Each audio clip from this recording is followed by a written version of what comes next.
Merci, Monsieur le Président. Monsieur le Premier ministre, en l'absence de votre ministre de la Santé, c'est à vous que je m'adresse et c'est un cri d'alarme que je vous adresse concernant la situation des hôpitaux de proximité de notre pays, en prenant l'exemple de l'hôpital du Bailleul situé sur ma circonscription.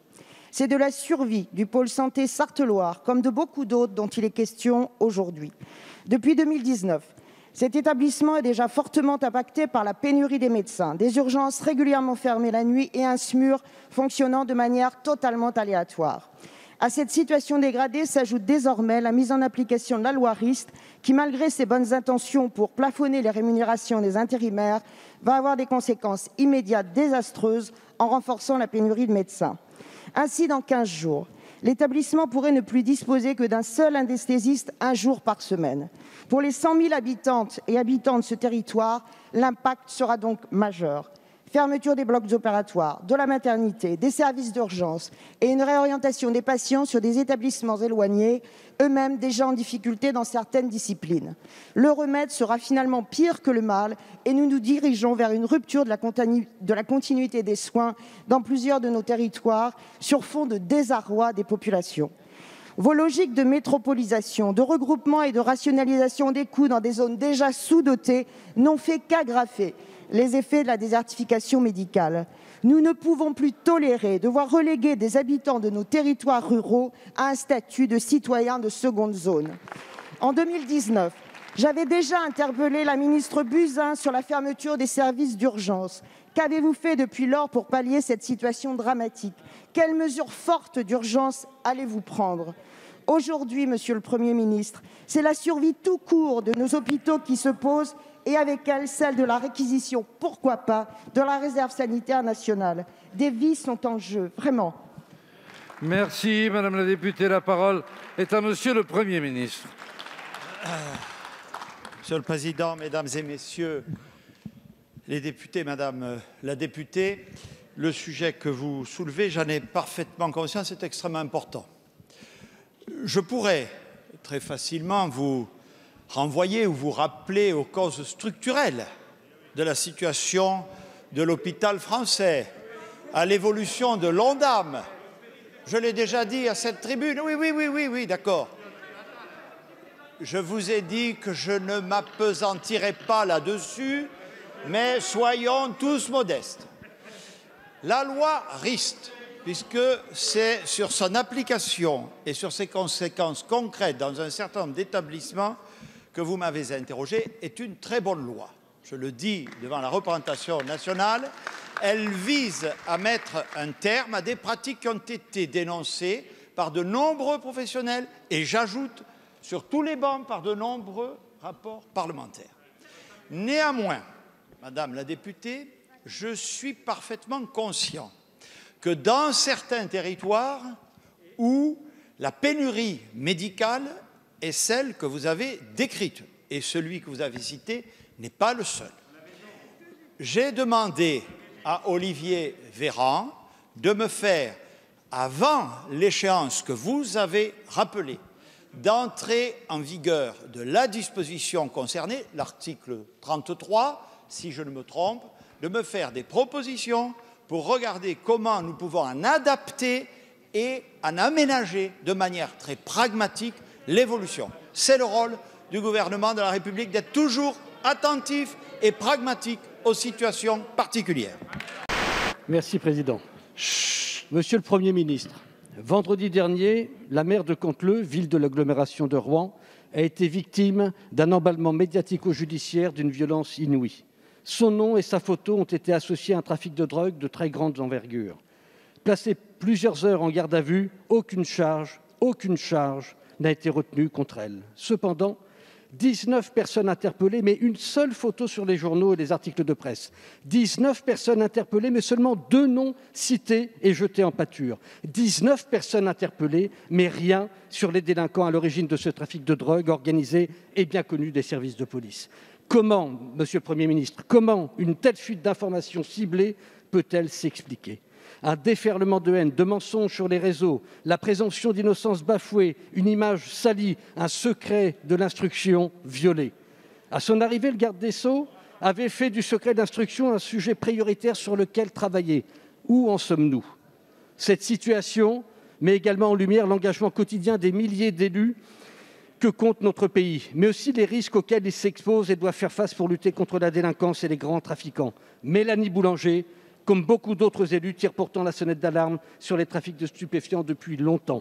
En écrivant au préfet et au gouvernement, en interpellant avec ses collègues les pouvoirs publics, 36 postes supplémentaires avaient été promis dans la police de l'agglomération rouennaise. Rien n'a été encore fait. Nous ne le répéterons jamais assez. C'est la présence de policiers et de gendarmes sur le terrain qui permettra de stopper les trafics de drogue qui pourrissent la vie des habitants. Alors, Monsieur le Premier ministre, quelles leçons le gouvernement va-t-il tirer de cette affaire pour garantir enfin la protection du secret de l'instruction, pour mieux assurer l'exercice des droits de la défense et le respect de la présomption d'innocence, et surtout pour mieux écouter et prendre en compte les alertes des élus locaux qui constatent la grande délinquance sans bénéficier des moyens nécessaires pour y faire face. Merci, chers collègues. La parole est à monsieur Éric Dupond-Moretti, garde des Sceaux, ministre de la Justice. Merci, Monsieur le Président. Monsieur le député Le Seul, s'il me fallait en quelques mots vous répondre, je choisirais incontestablement les mots présomption d'innocence, séparation des pouvoirs. Certes, tout le monde est présumé innocent avant qu'une juridiction, et ce de façon définitive, ait dit le contraire. S'agissant des diffamations que vous évoquez, c'est le mot que vous utilisez, pardon, mais il existe en droit français un certain nombre de recours, et je pense que Madame la maire de Canteleu pourra parfaitement les exercer. S'agissant de l'emballement judiciaire, avez-vous dit, je vous arrête, si vous me permettez cette expression, monsieur le député, pour vous dire que la justice est saisie, que la présomption d'innocence doit pleinement s'exercer, mais que la séparation des pouvoirs interdite au gouvernement, au Premier ministre, au ministre de l'Intérieur, à moi-même de faire quelque commentaire que ce soit sur ce qui est une garde à vue ordonnée par un juge d'instruction dans le cadre d'une commission rogatoire. Merci, Monsieur le Président. Ma question s'adresse au ministre des Solidarités et de la Santé. L'hôpital public en France est en crise depuis longtemps. Les politiques publiques de démantèlement menées depuis de nombreuses années, conjuguées à la crise sanitaire, mettent à mal ce service public essentiel. Le dévouement des femmes et des hommes qui l'assurent devient insuffisant pour garantir un accès universel, digne et de qualité. Si les accords du Ségur ont permis de reconnaître l'engagement d'un certain nombre de professionnels du secteur de la santé, beaucoup reste à faire. Je pense notamment à la profession d'ambulancier au sein de la fonction publique hospitalière, qui n'est toujours pas reconnue à sa juste valeur. Les ambulanciers hospitaliers sont en première ligne lors de nombreuses interventions et participent à garantir l'intégralité physique des patients lors de leur prise en charge. Ils constituent ainsi un maillon important de la chaîne de soins en leur permettant leur acheminement. Pourtant, ils souffrent d'un manque de considération. Ils déplorent notamment leur intégration dans la filière ouvrière et technique de la catégorie C de la fonction publique hospitalière et de leur exclusion de la catégorie active, les empêchant ainsi d'invoquer les risques professionnels. Plus encore, dans la nomenclature métier, les ambulanciers hospitaliers sont considérés de manière rétrograde comme simples conducteurs, ce qui ne correspond pas du tout à la réalité de leur mission. Cela empêche toute reconnaissance de leur fonction de soins et de contact avec les patients. Les ambulanciers font partie de celles et ceux qui ont été en première ligne au cœur de la crise sanitaire, au péril de leur santé, et ont joué un rôle essentiel en faveur du bon acheminement des patients. Ils ne doivent pas être aujourd'hui laissés pour compte. Il y a donc urgence à reconnaître la pénibilité de leur travail, à revaloriser leur salaire et à leur accorder le statut qui leur revient. Monsieur le ministre, le gouvernement entend-il cette détresse qui monte? Comment envisagez-vous de mettre en œuvre ces nécessaires revalorisations? Merci, Madame la députée. La parole est à Monsieur Adrien Taquet, secrétaire d'État auprès du ministre des Solidarités et de la Santé. Merci, Monsieur le Président, Mesdames et Messieurs les députés. Madame la députée, vous avez raison, les questions de reconnaissance ne sont pas que des questions de reconnaissance financière. Elles sont importantes, je vais y revenir. Cela concerne également les questions de formation, de filière, d'études. Et à cet égard, vous le savez, Madame la députée, le gouvernement a d'ores et déjà pris un certain nombre de dispositions. D'une part, sur la question de la réingénierie de la formation des ambulanciers, elle a été inscrite, cette réingénierie, dans le protocole d'accord de la fonction publique hospitalière du Ségur du 13 juillet 2020. C'est une réforme qui était très attendue et qui doit permettre de répondre aux évolutions de la profession et aux besoins exprimés tels que vous les avez exposés dans votre question. Le ministère des Solidarités et de la Santé a engagé des travaux en ce sens dès septembre 2020 dans le cadre d'un groupe de travail qui réunit l'ensemble des acteurs et dont la dernière séance s'est tenue avant l'été, le 15 juin dernier.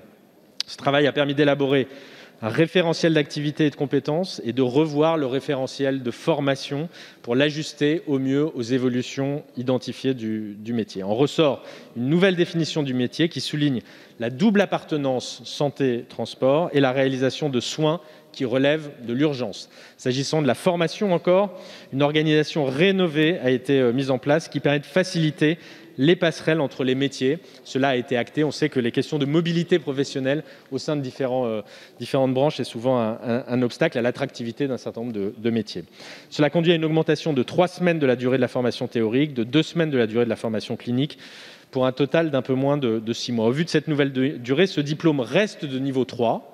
Par comparaison, les formations des aides-soignants et auxiliaires de puériculture est désormais positionnées au niveau 4 suite à la réingénierie des diplômes en 2021, durent de leur côté 1 an.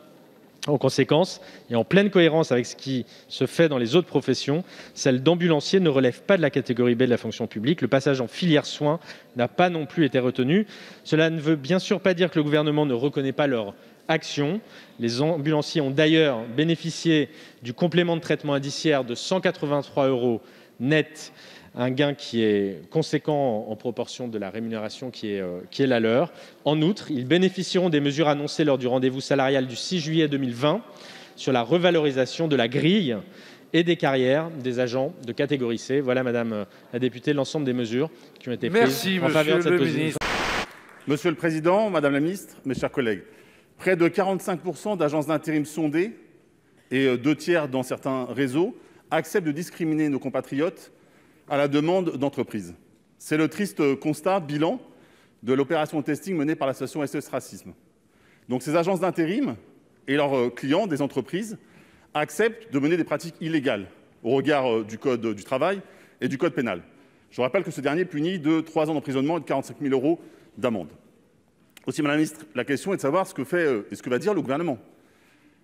Va-t-il, comme en février dernier, ouvrir une plateforme en ligne, un numéro vert ou un chat? Et là, je crois que c'est trop peu et pas à haut niveau. Va-t-il, comme vous l'avez annoncé, convoquer les entreprises pour échanger, c'est le terme de votre communiqué de presse, pour échanger avec elles, ces entreprises, sur leurs pratiques discriminatoires? Et donc, je pense qu'il nous faut une réponse forte, ici et maintenant, Madame la Ministre, sur ces faits qui sont extrêmement graves, et parce que la discrimination brise la vie de millions de nos compatriotes chaque jour. Je vous remercie. Pour vous répondre, la parole est à la ministre déléguée en charge de l'égalité entre les hommes et les femmes, de la diversité et de l'égalité des chances. Vous avez la parole, Madame la ministre. Je vous remercie, Monsieur le Président. Mesdames et Messieurs les sénateurs, Monsieur le sénateur Rachid Temal, je vous remercie pour votre question, bien que la manière dont vous me la posez m'étonne un peu. Je sais bien sûr que la lutte contre les discriminations est un sujet qui vous tient très à cœur et c'est un combat qui est également extrêmement important pour ce gouvernement. Mais je voudrais, sur le fond de ce que vous venez d'évoquer, vous dire que, comme vous, je crois que les résultats de cette enquête sont extrêmement graves. Et SOS Racisme a mis la lumière sur des faits que nous ne pouvons pas accepter, que nous ne pouvons pas tolérer. Notre devoir républicain, à nous, responsables politiques, c'est de mener ce combat partout sur le territoire français, dans l'Hexagone, mais aussi sur les territoires ultramarins. Et c'est pour ça que j'ai immédiatement réagi dès la publication de l'enquête. Oui, pour échanger, il faut bien que je puisse échanger et parler avec ces agences intérim pour comprendre comment nous avons pu avoir 10 agences intérim en France qui acceptent des discriminations qui sont punies par la loi. Et je sais que ces faits, bien qu'ils soient extrêmement choquants, vous avez mentionné tout à l'heure la plateforme de lutte contre les discriminations que nous avons ouverte au mois de février dernier. Pardon, mais il y a des personnes aujourd'hui qui sont seules avec ces discriminations et que le défenseur des droits puisse répondre à ces personnes, les aider et les accompagner dans les dispositifs qui existent pour défendre leurs droits me paraît extrêmement important. Donc ne minimisons pas l'impact de ces plateformes qui ont eu plus de 10 000 contacts depuis qu'ils ont été mis en œuvre.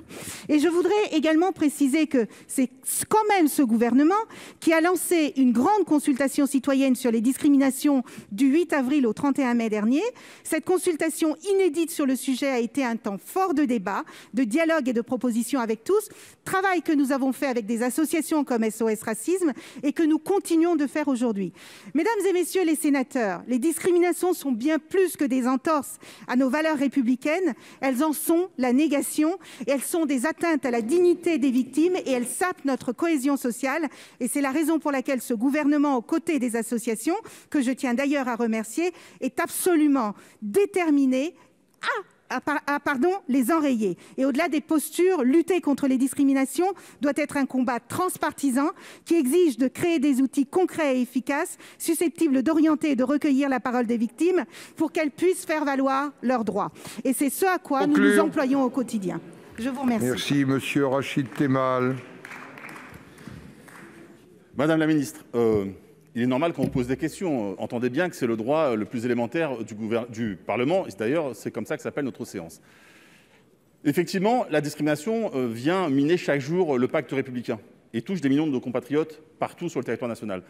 Mais j'entends bien tout ce que vous nous dites, des consultations, des propositions. Mais je vous rappelle que vous avez là une publication, celle du Défenseur des droits, publiée en juin 2020, qui à la fois évoque les discriminations à l'emploi, au logement, etc., et des propositions. La question qui est posée, c'est pourquoi ces propositions-là, qui viennent d'un établissement reconnu par tous, ne sont pas mises en application. Deuxième point, pour terminer, sur les agences d'intérim. Je rappelle qu'Adecco, il y a 10 ans, a été condamnée. Aujourd'hui, aucune de ces agences n'accepte la discrimination. Donc, il faut parler, mais il faut aussi condamner et punir. Merci, Monsieur le Président. Madame la ministre du Travail, en janvier 2021, vous n'avez pas voulu de notre proposition de loi ouvrant le RSA aux jeunes de moins de 25 ans. Et alors que 22% des jeunes font partie de ceux que l'on qualifie de pauvres, je vais rappeler, comme mon collègue vient de le faire, que le Président de la République a annoncé la création d'un revenu d'engagement pour les jeunes de moins de 25 ans les plus en difficulté, dont le nombre est évalué à 1,2 million. Cette mesure qui se voulait forte s'est transformée en éventuelle demi-mesure qui aurait pu concerner 500 000 jeunes. Et maintenant, il se murmure qu'il n'y aurait rien d'ici la fin de la mandature. Il semble d'ailleurs que vous veniez de le confirmer. Pourtant, la crise sanitaire a révélé au grand jour la situation extrêmement fragile dans laquelle se trouvent de très nombreux jeunes. Et que l'on ne vienne pas nous dire qu'ils n'ont qu'à travailler et que c'est facile en traversant la rue. Ceux qui ont franchi pour la première fois avec la Covid les portes des associations caritatives étaient justement ceux qui travaillaient pour assurer leur quotidien. Dans cette tranche d'âge des 18-25 ans, les situations sont très diverses. Des jeunes NEET aux étudiants pauvres, en passant par ceux qui n'osent pas élargir leurs horizons, ceux qui ne vivent plus chez leurs parents pour des raisons différentes, ceux qui vivent de petits boulots et tant d'autres encore. Ils sont tous différents, mais ils ont un point commun. Parce qu'ils ont moins de 25 ans, ce pays, qui fait d'eux des citoyens dès l'âge de 18 ans, ne leur donne pas droit à ce revenu minimum de subsistance qui leur permettrait justement de démarrer dans la vie. Oui, je sais, on va encore me dire ici ou là que c'est aux parents d'assumer, ou qu'ils n'ont qu'à faire comme leurs anciens, à savoir se débrouiller. Mais que deviennent ceux dont les parents ne peuvent pas assumer sur une durée aussi longue, et ceux qui n'ont ni les clés, ni les réseaux nécessaires ? Madame la ministre, quand donnerez-vous une majorité sociale aux jeunes de ce pays ?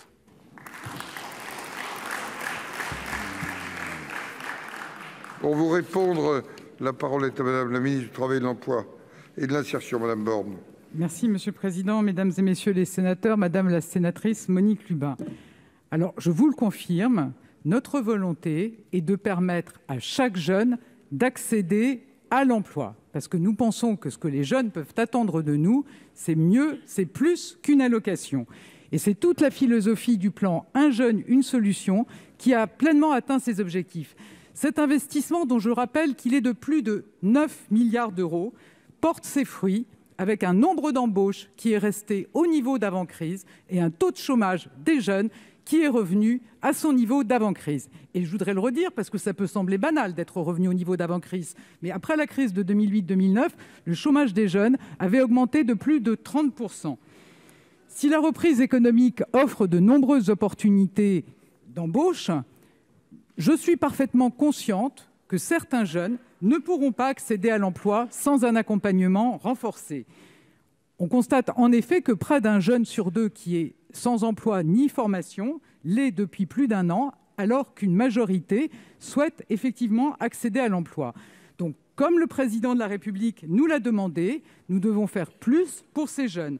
Cela suppose d'aller chercher les jeunes qui ne vont pas vers les missions locales et cela suppose aussi d'améliorer les parcours d'accompagnement de ces jeunes pour leur redonner confiance, pour leur permettre de choisir un métier, d'accéder à une formation et, in fine, à un emploi. Et la logique que je défends, c'est celle qui s'inspire de la garantie jeune avec un accompagnement personnalisé qui mobilise toutes les solutions qui ont fait leur preuve dans le cadre du plan « Un jeune, une solution » et assorti d'une allocation pour ceux qui en ont besoin. Donc, je vous le confirme, les travaux sont en cours de finalisation et je ne doute pas que nous pouvons compter sur votre soutien pour les moyens supplémentaires qui seront présentés dans le cadre du projet de loi de finances pour 2022. Et je le redis, comme nous le faisons depuis le début de la crise avec le plan « Un jeune, une solution », nous voulons permettre à chaque jeune, y compris ceux qui ont le plus de difficultés, d'accéder à un emploi. Madame Lubin, quelques secondes. Madame la ministre, ce n'est pas sur ces bancs ici que vous allez expliquer ce qu'est la garantie jeune. Nous connaissons parfaitement, mais nous ne parlons pas de la même chose. Moi, je vous parle d'un revenu minimum de subsistance pour tous les jeunes, pour les aider à entrer dans la vie active, pour ceux qui ne sont pas soutenus par des parents qui ont les moyens. Merci, Monsieur le Président. Monsieur le ministre, mes chers collègues. 216 000 victimes d'un clerc, 360 000 si l'on ajoute celles qui ont été abusées par le personnel laïque. À minima, entre 2 900 et 3 200 prédateurs, hommes, prêtres ou religieux, depuis 1950. Ce sont les conclusions accablantes révélées par le rapport de la commission indépendante sur les abus sexuels dans l'Église. Une véritable onde de choc. La communauté catholique tout entière se confronte brutalement à une réalité inacceptable, douloureuse, mais avec elle, tous les Français sont profondément émus par l'ampleur de ces crimes, ces vies abîmées, ces enfants blessés si longtemps condamnés au silence. Ce rapport saluait unanimement pour la qualité de son analyse. Il propose 45 recommandations écrites en concertation avec les associations de victimes pour poser les bases d'une réparation de l'irréparable et envisager la réforme d'une institution. Au-delà d'une concrétisation matérielle indispensable de la réparation des préjudices subis, la question primordiale, et Véronique Margon, présidente de la Conférence des religieuses et religieux de France, le dit clairement, est la faillite institutionnelle de l'Église. L'Église, selon elle, doit fondamentalement réécrire son mode de gouvernance, la formation des clercs, sa théologie morale, sa conception de la sexualité. Or, le rapport le souligne, les silences et les défaillances face à la pédocriminalité présentent un caractère systémique, alors que la parole se libère et que d'autres voix viendront se faire entendre. Peut-on laisser l'Église seule face à ces défis ? En France, aujourd'hui, le gouvernement de notre République laïque peut-il être absent ou simplement observateur des mesures de prévention et d'accompagnement concernant les victimes ? Quelle suite donnerez-vous aux propositions des recommandations qui s'adressent à l'État ? Pour vous répondre, la parole est au ministre de l'Intérieur, M. Gérald Darmanin. Monsieur le Président, Mesdames et Messieurs les sénateurs, Monsieur le Sénateur, je voudrais d'abord dire devant l'ignominie évoquée par l'excellent rapport Sauvé, comme vous l'avez dit tout le courage de l'Église de France d'avoir commandé ce rapport, d'avoir laissé la liberté à M. Sauvé, personnage indiscutable, de composer comme il le souhaitait sa commission. Et pendant 3 ans, en ouvrant les archives de l'Église, mettre à jour ce constat qui nous effraie tous. D'abord, il faut souligner que cette institution a eu le courage de le faire. Et il y a bien des institutions qui accueillent des enfants qui ne l'ont pas fait. Et je veux dire que l'Église de France a été courageuse. Je veux aussi dire après que Monseigneur Moulin-Beaufort a eu des propos malheureux. Et j'ai, à la demande du Premier ministre, invité le président de la Conférence des évêques de France à venir s'expliquer, puisque, évidemment, il n'y a jamais, pour aucun culte, pour aucune section d'opinion, de croyance en France, de loi supérieure à celle de la République. Monsieur le président de la Conférence des évêques de France a évoqué dans un communiqué de presse ses regrets pour cette phrase. l'incident est clos et nous allons accompagner l'Église vers le chemin de la réparation. Se posent deux grandes questions pour l'État. La première est la question de la responsabilité.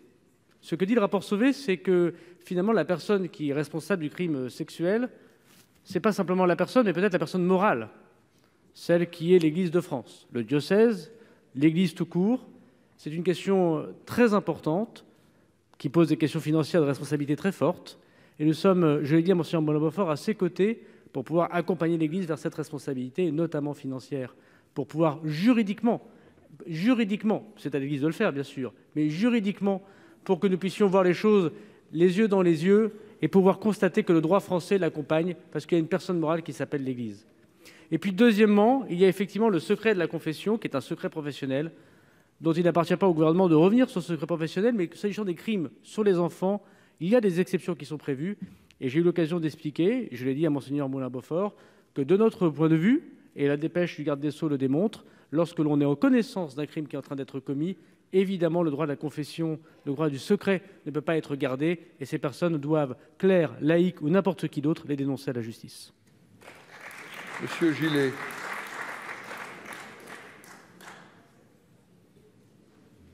Merci, Monsieur le Président. Nous prenons acte effectivement de votre rencontre avec Monseigneur, mais je rappelle qu'en Irlande, il y a 20 ans, face aux révélations des abus dans l'Église, l'État, par la concertation de plusieurs ministères, avait mis en place des actions communes, un investissement important de la justice. Notre responsabilité est collective pour protéger nos enfants, et la vôtre aussi.